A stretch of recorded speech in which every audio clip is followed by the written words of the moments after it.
while we sat there and it was surrounded by men laughing at these jokes. I mean, that was really over the line. Jahrzehntelang war sie das Herz und die Seele von Little House on the Prairie, die sanfte, weise, unerschütterliche Caroline Ingalls. Aber jetzt, im Alter von 83 Jahren, hat Karen Grassle endlich ihr Schweigen gebrochen. Und was sie gerade enthüllt hat die Fans und sogar ihre Co-Stars völlig verblüfft. Warum hat sie so lange geschwiegen? Und was geschah wirklich hinter den Kulissen einer der beliebtesten Shows Amerikas? Kommentieren Sie mit 1, wenn Sie Ihre Stärke schon immer bewundert haben, oder 0, wenn Sie Ihre wahre Geschichte zum ersten Mal hören. Jetzt wollen wir die Wahrheit herausfinden, direkt von Karen selbst. Jahrelang hat Karen Grassle geschwiegen. Sie sprach nicht über Ruhm, Konflikte oder persönlichen Schmerz. Aber diese Stille war kein Frieden, sie war Schutz. In einem kürzlichen Interview, in dem sie für ihre Memoiren warb, öffnete sich Karen schließlich. Und was sie erzählte, schockierte selbst die treuesten Little House-Fans. Sie erzählte von jahrelangen emotionalen Belastungen am Set. Insbesondere ihre schwierige Arbeitsbeziehung zu Michael Landon, dem Schöpfer und Star der Serie. Während Landon von vielen geliebt wurde, sagte Karen, dass er oft abweisend, kontrollierend und sogar grausam war, wenn die Kameras nicht liefen. Er konnte die Welt verzaubern, sagte sie, aber hinter den Kulissen gab er mir das Gefühl, klein zu sein, als ob ich nicht wichtig wäre. Sie gab auch zu, dass sie stark unterbezahlt war, obwohl sie fast ein Jahrzehnt lang eine Hauptrolle spielte, und dass die Produzenten sich weigerten, neu zu verhandeln, als sie eine gleichwertige Vergütung forderte. Aber es gibt noch mehr. Karen sprach auch über ihre persönlichen Probleme. Sie kämpfte mit Alkoholismus, Depressionen und dem Versuch, eine Familie zu gründen, während sie alles hinter einem makellosen Lächeln verbarg. Und dennoch sagte sie, ich bereue nicht, dass ich diese Geschichte erzählt habe. Das Schweigen hat andere geschützt, nicht mich. Es ist Zeit zu sprechen. Drücken Sie jetzt die Subscribe-Taste, wenn Sie an die Wahrheit, die Heilung und die Ehrung der Frauen glauben, die den Weg geebnet haben. Wir erzählen die Geschichten, die die Geschichte fast ausgelöscht hat. Während Grassle in letzter Zeit bedeutungsvolle Projekte wie den Alzheimer-Film Not to Forget in Angriff genommen hat, geht ihre persönliche Verbindung zur Demenz viel tiefer. Grassles Darstellung von Melody, einer Großmutter im Frühstadium der Alzheimer-Krankheit, wurde durch den Kampf ihrer Mutter mit der Demenz beeinflusst. Diese ergreifende Erfahrung, gepaart mit ihrem Kampf gegen den Alkoholismus und ihrer anschließenden Reise zur Nüchternheit im Jahr 1977, hat sowohl ihre Schauspielerei als auch ihre demnächst erscheinenden Memoiren geprägt. Bright Lights, Prairie Dust, Reflections on Life, Loss and Love from Little House's Ma, Helle Lichter, Prärie, Staub, Reflexionen über Leben. Verlust und Liebe von Little House's Ma wird am 16. November 2021 veröffentlicht und befasst sich mit diesen persönlichen Herausforderungen sowie mit dem, was tatsächlich zwischen Grassle und Michael Landon während ihrer gemeinsamen Zeit passierte. Obwohl sie auf dem Bildschirm ein perfektes Paar darstellen, zeigt die Realität hinter den Kulissen eine andere Geschichte. Karen Grassle enthüllt die schmerzliche Wahrheit über die Demenz ihrer Mutter.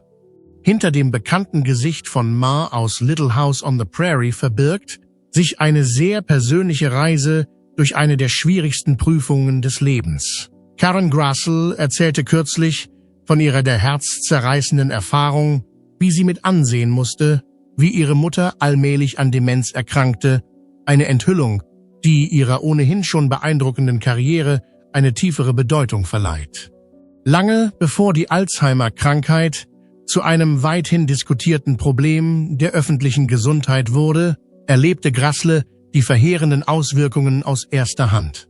Zu sehen, wie jemand, den man liebt, langsam sein Gedächtnis verliert, vor allem jemand, der so lebendig ist wie meine Mutter, verändert die Sicht auf die Welt, sagte Grassle kürzlich in einem Interview. Diese Erfahrung hat ihr Verständnis des kognitiven Verfalls auf eine Weise verändert, wie es Lehrbücher niemals könnten. Als besonders schwierig erwies sich der fortschreitende Zustand ihrer Mutter. Anfangs waren es nur subtile Anzeichen, vergessene Termine, verlegte Gegenstände und wiederholte Geschichten. Doch nach und nach entwickelten sich daraus schwerwiegendere Gedächtnislücken und Persönlichkeitsveränderungen, die die Beziehung der beiden für immer veränderten. Das Schwierigste war nicht, die Dinge immer wieder zu erklären, gestand Grasle. Es waren die Momente, in denen sie mich überhaupt nicht erkannt hat. Diese schmerzhaften Momente zwangen sie dazu, bemerkenswerte Geduld und Mitgefühl zu entwickeln. Eigenschaften, die später ihre Leistungen als Schauspielerin verbesserten. In dieser Zeit informierte sich Grasle zunehmend über die verschiedenen Formen und Stadien der Demenz. Sie verbrachte viel Zeit damit, Behandlungsmöglichkeiten zu recherchieren und ihre Mutter auf diesem Weg zu begleiten. Diese Erfahrungen brachte sie auch mit zahllosen anderen in Kontakt, die sich in ähnlichen Situationen mit ihren Angehörigen befanden. Angespanntes Verhältnis zum Direktor des kleinen Hauses in der Prärie. Als die Inszenierung von The Little House on the Prairie begann, war das Set voller kreativer Energie und einem echten Sinn für Kameradschaft. In kürzester Zeit hatte sich Karen Grasle als eines der beliebtesten Gesichter der Sendung etabliert. Die Zusammenarbeit zwischen Grasle und Michael Landon, der nicht nur Charlie Paar Ingalls darstellte, sondern auch Regie führte, beruhte auf gegenseitigem Respekt und dem gemeinsamen Ziel, die Geschichte der Familie Ingalls über das Medium Fernsehen zum Leben zu erwecken. Mit zunehmender Popularität der Serie begann jedoch eine schwelende Spannung am Set zu entstehen. Diese Spannungen manifestierten sich schließlich in einer Reihe von Streitigkeiten, die die idealistische Zusammenarbeit für immer trübten. Als Karen Grasle und Michael Landon offenbarten, dass sie unterschiedliche Gehälter erhielten, wurde die Situation noch prekärer. Ihre Beziehung, die bis zum Beginn der Produktion der zweiten Staffel von The Little House on the Prairie professionell gewesen war, begann sich im Laufe der Folge immer mehr aufzulösen. Grasles Vergütung wurde denn von Landon in keiner Weise erhöht, obwohl die Sendung immer beliebter wurde. Landon, der sowohl der Regisseur als auch der Hauptdarsteller war, behielt einen erheblichen Einfluss auf die Produktion. Seine Haltung beruhte auf der Vorstellung, dass seine Gage der Kinderdarsteller entsprechen müsse. Eine Argumentation, die Grasle nicht nur als beleidigend, sondern auch als äußerst ungerecht empfand. Während der Produktion gingen die Auswirkungen des Streits weit über die finanziellen Unstimmigkeiten hinaus, die die einzige Quelle des Streits waren. Die Zeit, in der Grasle in der Sendung zu sehen war, ging allmählich, aber unbestreitbar zurück. Seine Figur, die für die Geschichte der Familie Ingalls von zentraler Bedeutung war, wurde nach und nach in den Hintergrund gerückt. Mit weniger Szenen und weniger Tiefe, um sich auf Ma zu konzentrieren, eine nährende und hartnäckige Figur. Diese Art der Bestrafung, bei der nach und nach wichtige Elemente der Handlung entfernt wurden, war nicht nur subtil, sondern auch eindringlich. Es war eine klare Botschaft, dass seine Beiträge nicht gewürdigt wurden. Als sich der Hintergrund weiter verdunkelte, wurde die Atmosphäre immer düsterer. Grasle erinnert sich sehr gut daran, wie sich Landons Verhalten von fordernd zu wirklich hart veränderte. Während der Interviews am späten Nachmittag änderte sich Landons Verhalten dramatisch. Er machte sich über seine Körperhaltung und Mimik lustig und nutzte seine natürlichen Bewegungen als Quelle für Spott, anstatt konstruktive Kritik zu üben. Er tat dies, anstatt konstruktives Feedback zu geben. Es war ein Gefühl, das den Verrat und die Angst, die sie angesichts der Metamorphose ihres Mentors und Gefährten empfand, in eine Quelle der Scham verwandelte. In ihren Erinnerungen erkannte sie später, dass sie sich in einem Schockzustand befand. Die Situation wurde in den privaten Momenten, die nicht von der Kamera eingefangen wurden, noch prekärer. Die Einrichtung des Zimmers sollte eine Atmosphäre zarter Zärtlichkeit und des Flirtens schaffen, führte aber letztlich zu unangemessenem Verhalten. Einige der männlichen Mitglieder der Crew, die sich von Landons Verhalten inspirieren ließen, forderten ihn auf, während der Aufnahme dieser Fotos eine Reihe grober Witze zu machen. Grässle fühlte sich durch diese Äußerungen, die von einer nonverbalen Interaktion zu schneidenden und rebellischen Beleidigungen eskalierten, nicht nur gedemütigt, sondern DeLauria fühlte sich auch in einem professionellen Umfeld, das eigentlich unterstützend und höflich sein sollte, zutiefst verletzt. In einem dieser unangenehmen Momente wurde Landon das Ausmaß seiner Gefühllosigkeit überdeutlich, und es war eine herzzerreißende Erkenntnis. Während sich die Crew zur erneuten Auswertung der tagsüber aufgenommenen Bilder versammelte, begann Landon über Grässles Verlässlichkeit zu lachen. Er lachte sarkastisch und machte Bemerkungen, die die zuvor freundschaftliche Stimmung ihrer Interaktionen durcheinander brachten. Da sie nicht fliehen konnte, war die Demütigung noch größer, als sie ohnehin schon war. Sie wurde in den engen und sterilen Bereich des Sets eingesperrt, wo sie ihren peinlichen Humor ertragen musste, während die Jungs um sie herum schwiegen. In diesem stressigen Umfeld wirkte jeder ätzende Satz wie ein persönlicher Verrat, der sie unbarmherzig daran erinnerte, dass die Person, die zuvor ihre kreative Mitarbeiterin gewesen war, sie nun nur noch als Mittel zum Zweck betrachtete. Es wurde sehr deutlich, dass Grässle trotz des nicht enden wollenden Stroms von Ungerechtigkeiten unverwüstlich war. Obwohl jede Episode tiefere emotionale Wunden hinterließ, traf sie die Entscheidung, professionell zu bleiben und weigerte sich, aggressiv zu reagieren. Sie setzte ihre Entscheidung mit ruhiger Entschlossenheit um. Später dachte sie darüber nach, dass sie niemandem Schaden zufügen wollte, sondern eine angemessene Entlohnung erwartete und damit ihren Glauben an das Ideal des gegenseitigen Respekts und der Gleichheit demonstrierte. Es handelte sich nicht um einen Einzelfall, sondern um ein Verhalten, das Teil eines größeren Musters war, das die gesamte Gruppe betraf. Die Beendigung ihrer Beziehung war kein Einzelfall. Die Kollegen sprachen über Grässles allmähliche Streichung aus den entscheidenden Sequenzen, und hinter verschlossenen Türen wurden die Gespräche über die Behandlung der Schauspielerin immer häufiger. Grässle wurde nach und nach aus den kritischen Momenten ausgeschlossen. Selbst viele, die Landon zuvor für seine kreative Vision gelobt hatten, begannen an seiner Arbeit zu zweifeln. Es herrschte eine greifbare Spannung, die die wachsende Distanz zwischen kreativen Ambitionen und der brutalen Realität eines Berufs, der häufig von Ausbeutung geprägt ist, deutlich machte. In der Luft lag eine stille Unzufriedenheit, die immer deutlicher wurde. Dieses Chaos stellte Grässles innere Stärke zum 21. Mal auf die Probe. Die wiederholte Abwertung seiner Fähigkeiten und die offensichtliche Frauenfeindlichkeit in jeder Interaktion zwangen ihn, sich nicht nur mit den Herausforderungen am Set, sondern auch mit tieferen Problemen seines Selbstwertgefühls und seiner beruflichen Identität auseinanderzusetzen. Die Erfahrungen, die Grässle machte, brachten auf schmerzhafte Weise ans Licht, welche Opfer eine große Zahl von Frauen in der Unterhaltungsindustrie bringen musste. Und das in einer Welt, in der die enorme Berühmtheit des Fernsehens häufig die Schattenseiten des Showbusiness verdeckte. Während Grässle und Landon sich in der Endphase der Gespräche für die kommende Staffel befanden, erreichte die Feindseligkeit zwischen ihnen ihren Höhepunkt. Da Landon so standhaft an seinen Ansichten festhielt, zeigte er keinerlei Sensibilität für den zunehmenden Druck zugunsten der Gleichberechtigung. Er zeigte seine Verachtung für die Frauen in seinem Team, indem er sich weigerte, seine Bezahlung zu ändern.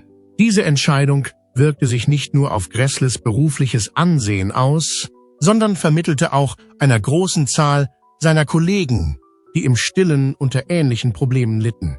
Eine Botschaft der Entmutigung. Grässle hatte einen plötzlichen Geistesblitz, der ihn erkennen ließ, dass es bei seiner Notlage nicht nur um Geld ging.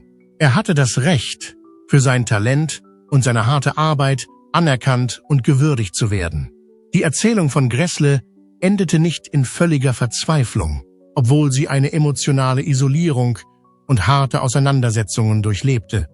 Eine Chance zur Versöhnung ergab sich im Laufe der Zeit, als sich die Staffeln von Das kleine Haus in der Prärie dem Ende zuneigten und die Branche wieder Perspektiven zu sehen begann.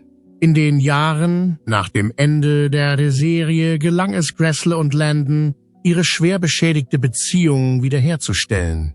Dieser Akt der Versöhnung war ein Beweis für die anhaltende Kraft der Vergebung und das Potenzial, selbst die schwersten Wunden zu heilen, auch wenn die Narben früherer Kämpfe nie ganz verschwinden.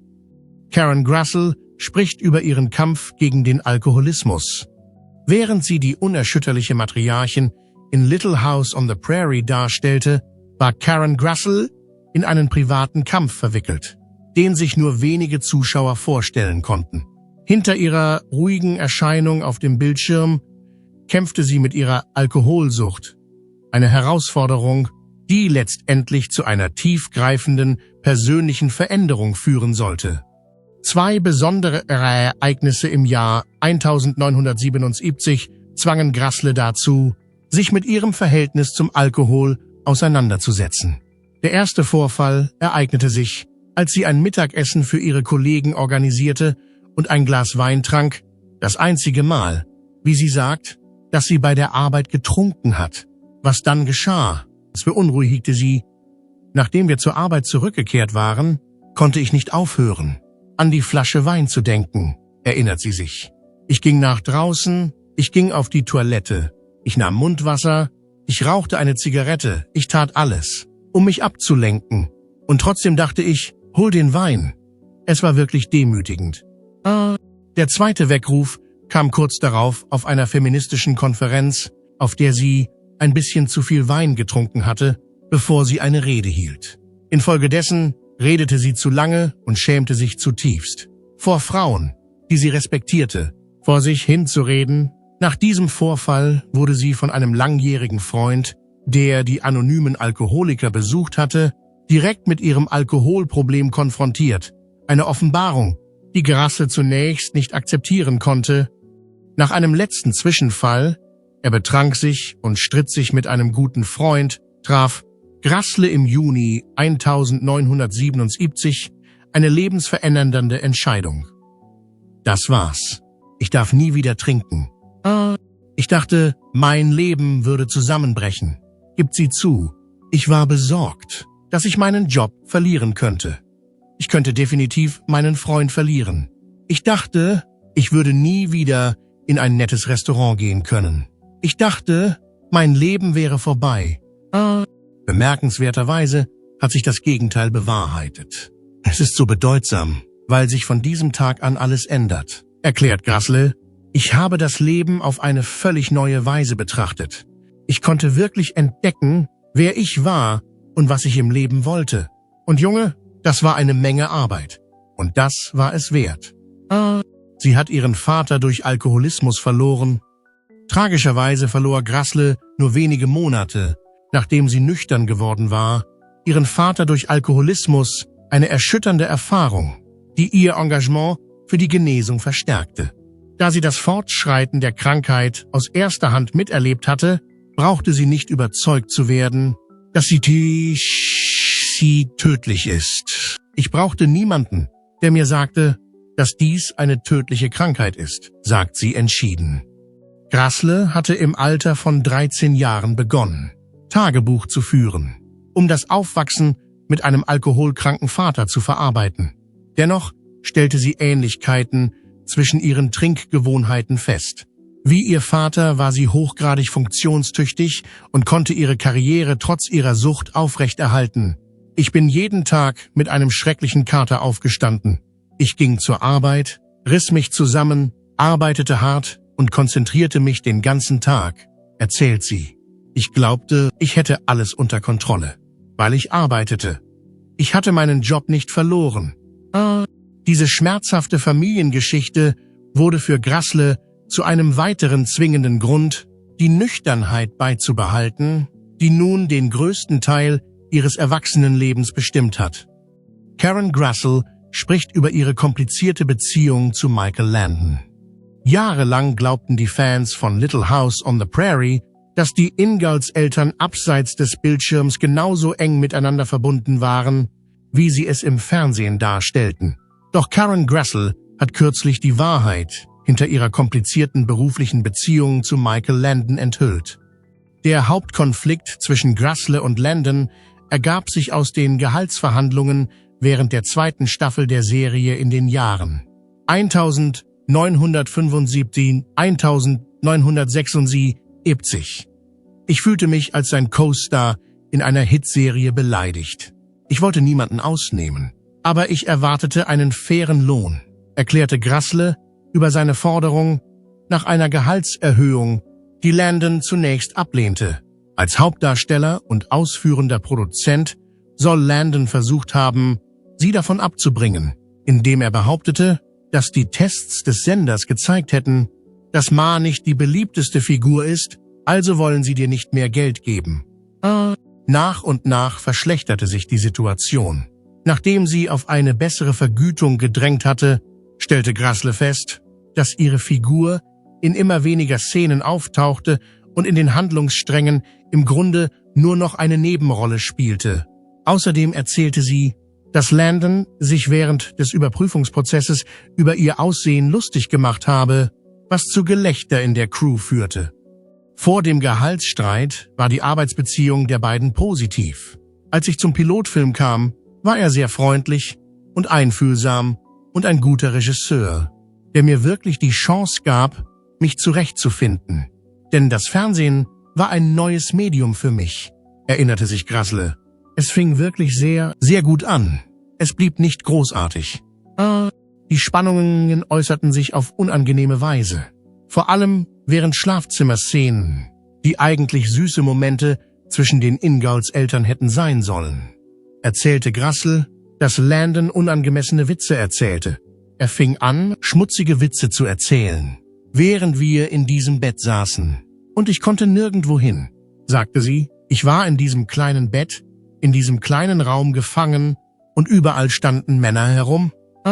Obwohl ihre berufliche Beziehung darunter litt, versöhnten sich Grassel und Landon schließlich wieder, bevor er im Juli 1991 im Alter von 54 Jahren an Bauchspeicheldrüsenkrebs starb.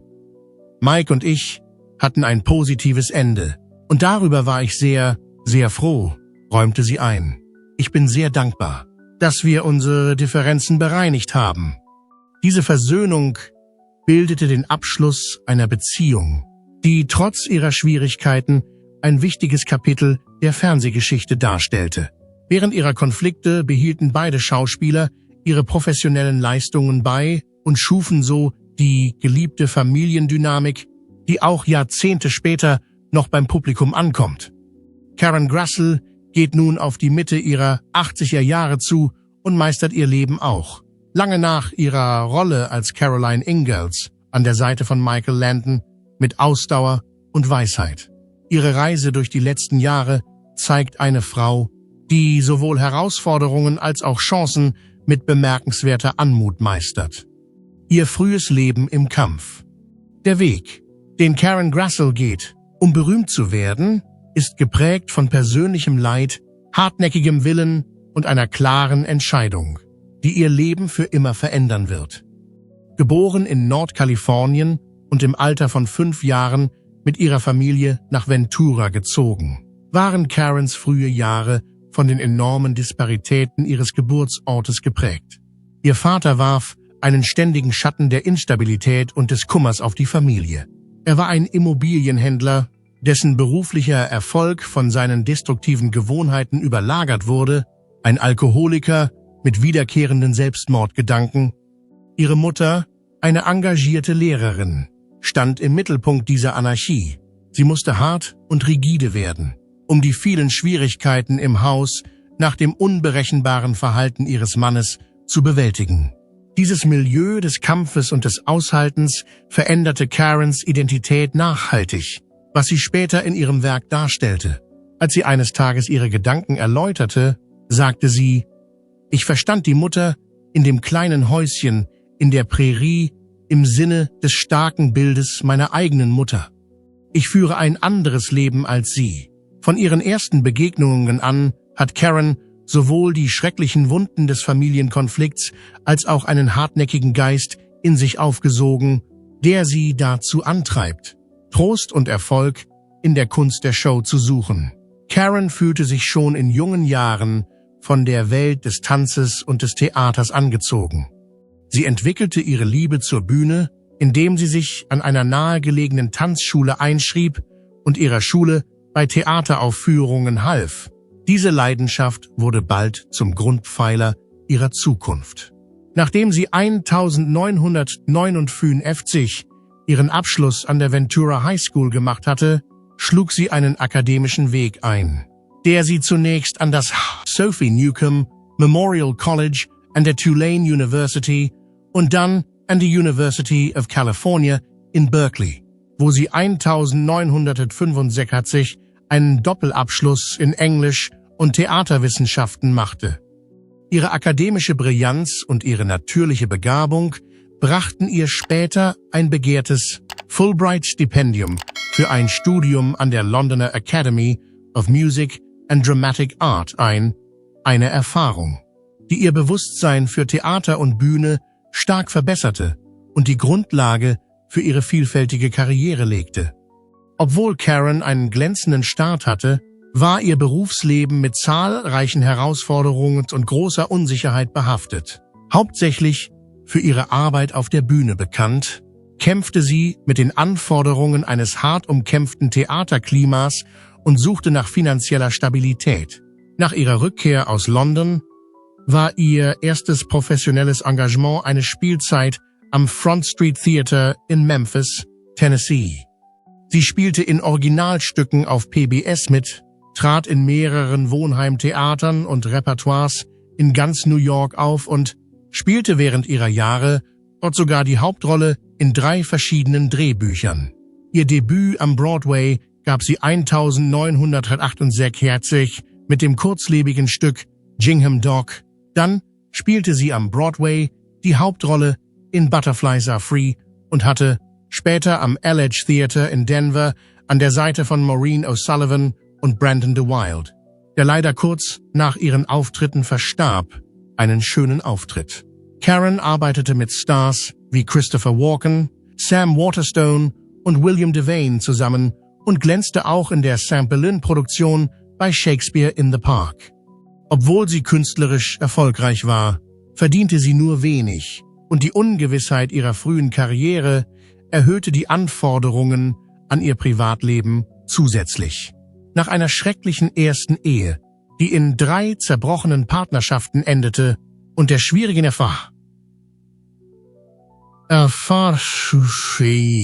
ein Kind zu erziehen, fühlte sich Karen in einer Zeit, in der ihr Privatleben völlig durcheinander war, immer verletzlicher. Ihre Unzufriedenheit auf privater und beruflicher Ebene trieb sie zu einer katastrophalen Flucht in den Alkohol.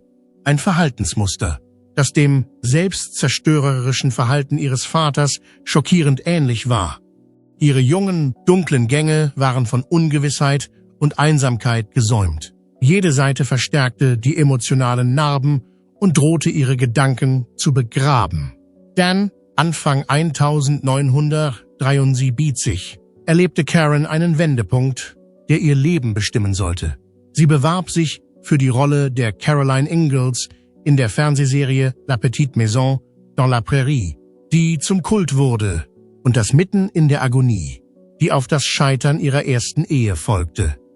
Sie wurde dazu angehalten, ein natürliches und perfektes Aussehen anzunehmen und sich angesichts begrenzter finanzieller Mittel einfach zu kleiden. Um einen bleibenden Eindruck zu hinterlassen, beschloss sie, ein kleines, aber kalkuliertes Risiko einzugehen und wählte ein einfaches Wollkleid. Eine Entscheidung, die ihre Hingabe zu ihrem Beruf unterstreicht, auch wenn sie angesichts ihres geringen Gehalts teuer war. Sie betonte ihre Gesichtszüge ausreichend, um ihre innere Kraft zu zeigen, auch wenn sie auf starke Kosmetik verzichtete. Wenige Minuten nach ihrem Vorsprechen, an einem entscheidenden Punkt, stand der Filmemacher Michael Landon, der später nicht nur Regie führen, sondern auch ihren Ehemann auf der Leinwand darstellen sollte, auf und rief: Amenez-la au costume et à la maquillage. Diese leidenschaftliche Anweisung war der Beweis, den sie brauchte, um zu zeigen, dass sie mit ihrer einzigartigen Ausstrahlung und Authentizität eine bewegte Geschichte auf der Leinwand in ein Leuchtfeuer der Hoffnung verwandeln konnte. Die Übernahme der Rolle der Caroline Ingalls bedeutete eine bemerkenswerte Wende in Karens Karriere. Die 1974 gestartete Serie La Petite Maison dans la Prairie wurde schnell zu einer beliebten Sendung, die die Zuschauer 9 Staffeln lang fesselte. Die Arbeit mit Michael Landon war für Karen eine enorme kreative Erfüllung und ein starkes Gefühl der Zielstrebigkeit. Landons hohe Ansprüche machten ihr anfangs Angst, aber schon bald respektierte sie seine Fähigkeiten und sein Engagement und erinnerte sich oft daran, wie er die Last des gesamten Films auf seinen Schultern trug. Regisseur und Schauspielerin entwickelten eine professionelle Beziehung, die auf gegenseitigem Respekt beruhte und nicht nur zum Erfolg der Serie beitrug, sondern auch Karens Leben neu gestaltete, indem sie ihr finanzielle Stabilität und weltweite Aufmerksamkeit verschaffte, Dinge, die sie in ihren Jahren auf der Bühne lange vermisst hatte. Doch trotz des Reichtums und der Anerkennung, die ihr La Petite Maison dans la Prairie einbrachte, begann Karen, ihren anspruchsvollen Zeitplan für die Dreharbeiten und die Bürde einer stets öffentlichen Existenz als sehr belastend zu empfinden. Ihr Selbstwertgefühl und ihre Zweifel an ihren eigenen subversiven Fähigkeiten litten nach und nach unter den langen Arbeitsstunden und der ständigen Verantwortung, ihr Bestes zu geben. Der einst freudige Prozess, Caroline Ingalls das Leben zu schenken, verwandelte sich nach und nach in einen Kampf gegen ihre inneren Dämonen und die Herausforderung, Privat- und Berufsleben unter einen Hut zu bringen, trieb sie dazu, mehr und mehr Zuflucht im Alkohol zu suchen.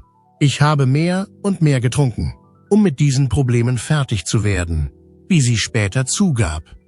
Nach und nach hatte ich das Gefühl, dass mein Leben völlig unecht und schrecklich war. Dieses Geständnis unterstreicht die traurige Ironie, dass die Wunden ihrer Vergangenheit und die ständigen Anforderungen ihres neuen Lebens ihr Wohlbefinden selbst in dem Moment zu beeinträchtigen drohten, als sie einen Durchbruch erzielte, der ihr Leben verändern konnte. Karen entwickelte sich im Laufe ihrer Karriere zu einer flexiblen Künstlerin, die über eine tiefe Theatererfahrung verfügte, die sie für die Komplexität des Fernsehens und des Films bereit machte. Von ihren ersten Auftritten beim Colorado Shakespeare Festival und dem Stanford Contemporary Workshop bis hin zu ihrem Broadway-Debüt und späteren Auftritten in großen Theaterstücken hat jede dieser Begegnungen ihre Arbeit geschärft und ihr Bewusstsein für die Kunst der Show erweitert. Ihr großer Durchbruch in The Little House on the Prairie brachte sie jedoch nicht nur unter das Feuer der Rampe, sondern konfrontierte sie auch mit dem schrecklichen Widerspruch zwischen ihrer Filmfigur und ihrem turbulenten Privatleben. Karen Grassle heute, Leben nach Krebs und Schulteroperation. Im Januar 2021 stand Grassle vor einer gesundheitlichen Herausforderung, die sie mit typischem Understatement beschreibt. Ich hatte dieses winzige Stückchen Krebs in meiner Brust. Ich habe es entfernt. Ich wurde bestrahlt. Jetzt habe ich keinen Krebs mehr. Sie bezeichnet diese Erfahrung als Krebsleid, was darauf hindeutet, dass sie auch in der Krankheit eine geerdete Perspektive hat.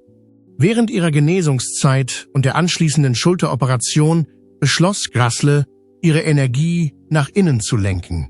Als ich wusste, dass ich mich dieser Operation unterziehen musste, dachte ich, okay, dann lassen wir uns Zeit, um zu heilen und zu sehen, was dabei herauskommt. Zurzeit lebt sie in der San Francisco Bay Area und findet ihr Glück in der Beziehung mit ihrem Sohn Zach Radford und der Pflege ihres Gartens. Warum sie ihre Memoiren Bright Lights, Prairie Dust schrieb. Als ich das erste Mal hierher zurückkam, stiegen aus der Stille des neuen Hauses und den wenigen Freunden Erinnerungen aus allen möglichen Phasen meines Lebens wie Rauch auf, erklärt Grassle die Entstehung ihrer Memoiren. Anfänglich war sie eine verschlossene Person, doch durch das Schreiben wurde sie allmählich verletzlich. Für Grassle geht es in seinen Memoiren um mehr als nur um die Erinnerungen an eine Berühmtheit. Es gab für mich keinen Grund, das Buch zu schreiben, wenn ich nicht meine Geschichte erzählen wollte, und meine Geschichte ist kompliziert, mit psychischer Krankheit, Alkoholismus und Showbusiness. Sie schreibt dem Addison Street Writers Circle, den sie mitbegründet hat, zu, dass er ihr geholfen hat, das Buch fertigzustellen, das manchmal so aussah, als würde es nie fertig werden, wie Meditation und spirituelle Praxis sie auf dem Boden der Tatsachen halten. Heute beginnt Grassle jeden Tag mit einer Absicht. Ich versuche, jeden Tag mit einer spirituellen Lektüre und einer stillen Meditation zu beginnen, um meinen Geist auf den Tag einzustimmen. Diese Praxis hat sich als sehr nützlich erwiesen. Ich habe festgestellt, dass diese Meditation mir unglaublich dabei geholfen hat, meine Stimmungen auszugleichen, erzählt sie und verweist auf die wissenschaftliche Bestätigung. Es gibt jetzt Studien aus Harvard, die zeigen, dass Achtsamkeitsmeditation die tatsächliche physiologische Struktur des Gehirns verändern kann. Durch diese disziplinierte Herangehensweise findet sie Klarheit darüber, was sie kontrollieren kann und was nicht. Eine Weisheit, die ihr beim Älterwerden zugutekommt. Schlussfolgerung. Auf ihrem bemerkenswerten Weg hat Karen Grassle persönliche Schwierigkeiten in große Stärken verwandelt. Nur wenige Schauspielerinnen haben so viele verschiedene Herausforderungen gemeistert, von Alkoholismus über komplizierte berufliche Beziehungen und familiäre Traumata bis hin zu gesundheitlichen Problemen. Ihr Mut, diese Erfahrungen im Alter von 83 Jahren endlich zu teilen, zeugt von außergewöhnlicher Belastbarkeit. Vielleicht am wichtigsten ist, dass Grassles Bereitschaft, Alzheimer auf der Leinwand darzustellen, ihr Engagement für authentisches Erzählen widerspiegelt, während sie die Demenz ihrer eigenen Mutter verarbeitet. Ebenso bieten ihre freimütigen Enthüllungen über die Zusammenarbeit mit Michael Landon eine wertvolle Perspektive auf die oft beschönigten Realitäten von Hollywood-Beziehungen. Dass sie sich schließlich vor seinem Tod versöhnten, ist sicherlich eine rührende Auflösung eines komplexen Kapitels der Fernsehgeschichte. Über ihr Berufsleben hinaus zeugt Grassles kontinuierliches Engagement für die Nüchternheit seit 1977 von ihrer Entschlossenheit. Obwohl sie anfangs befürchtete, dass die Nüchternheit ihr Leben einschränken könnte, hat sie es stattdessen unermesslich erweitert. Infolgedessen entwickelte sie spirituelle Praktiken, die sie auch weiterhin durch die Herausforderungen des Lebens begleiten, einschließlich der jüngsten gesundheitlichen Probleme. Trotz dieser Schwierigkeiten konzentriert sich Grassle auf ihr Wachstum, anstatt sich mit den Schwierigkeiten der Vergangenheit aufzuhalten. Ihre Memoiren Bright Lights, Prairie Dust, Helle Lichter, Präriestaub dienen zweifellos sowohl als persönliche Katharsis als auch als öffentlicher Dienst, indem sie anderen, die mit ähnlichen Herausforderungen zu kämpfen haben, einen Weg zur Heilung aufzeigen. Obwohl die Fans sie immer als Ma aus Little House on the Prairie in Erinnerung behalten werden, hat sich Karen Grassle als etwas weitaus Fesselnderes etabliert. Eine Frau, deren authentische Lebensgeschichte stärker nachhallt als jede Figur, die sie auf dem Bildschirm darstellte. Deshalb möchten wir Sie fragen, sind Sie der Meinung, dass mehr Stars aus der klassischen Ära auftauchen sollten oder sollten einige Geschichten in der Vergangenheit bleiben? Lassen Sie es uns in den Kommentaren wissen. Ihre Stimme trägt dazu bei, dass diese Vermächtnisse ehrlich bleiben. Wenn Sie der Mut von Karen Grassle heute bewegt hat, dann lieben Sie dieses Video, abonnieren Sie es für weitere echte Geschichten hinter den Kulissen und tippen Sie auf das Glockensymbol, damit Sie die nächsten Beiträge nicht verpassen. Danke fürs Zuschauen und denken Sie daran, manchmal sind die stärksten Menschen diejenigen, die geschwiegen haben bis jetzt.